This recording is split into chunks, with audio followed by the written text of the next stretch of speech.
Salut tout le monde, on se retrouve pour le deuxième boss officiel de Dark Souls 2. Donc il se trouve à la tour des flammes de Hayd et il s'appelle le Mont Dragon.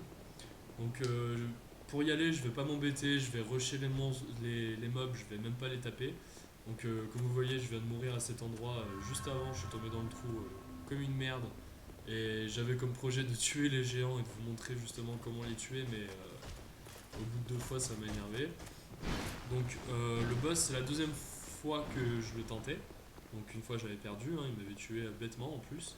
Donc vous pouvez voir sur votre droite, il y avait un coffre intéressant à aller récupérer. Et on va sans tarder attaquer le boss. Donc au niveau de ses attaques, donc voilà, il a des coups des stocks qui sont assez faciles à esquiver en en faisant une roulade sur le côté. Donc le but de ce boss, c'est vraiment essayer de rester dans son dos.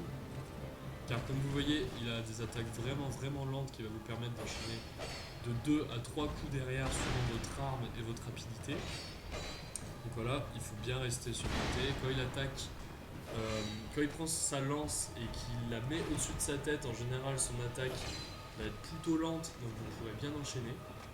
Les coups circulaires comme ça, il faut faire vraiment attention, ils sont pas super évidents à esquiver même avec une roulade. Comme vous voyez, je me fais toucher assez souvent. Donc malgré qu'il soit lent, il faut faire attention, hein, il tape vraiment bien le gros. Donc on n'hésite pas à reculer, à se soigner entre deux attaques. Le coup des stocks qui est facile à esquiver en faisant la roulade sur le côté. Ce coup là, si vous ne pouvez pas l'esquiver, protégez-vous vraiment.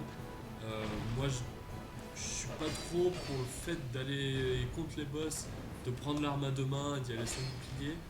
Surtout que, comme vous voyez, j'ai pas énormément de vie, c'est le début du jeu, j'ai monté plus les stats de force et de dextérité pour utiliser des armes plus puissantes sur le long terme.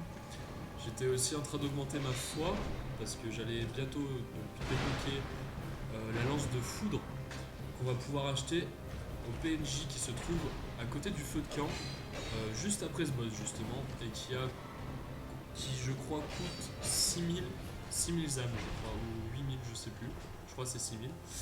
Enfin bref, voilà. Donc vous voyez le boss, une fois que vous restez au corps à corps avec lui, principalement c'est plus intéressant, surtout quand il fait ses coups circulaires, ça va l'empêcher de vous toucher. Et vous passez derrière son dos, vous n'hésitez pas à enchaîner deux trois coups quand vous voyez que ses attaques sont plutôt lentes. Par exemple ici, hop, 3 coups, 2 coups, hop, là on esquive, et puis là, je le finis. Donc on se retrouve pour le prochain boss. J'espère que cette vidéo vous aura plu et vous aura aidé. Et à très bientôt.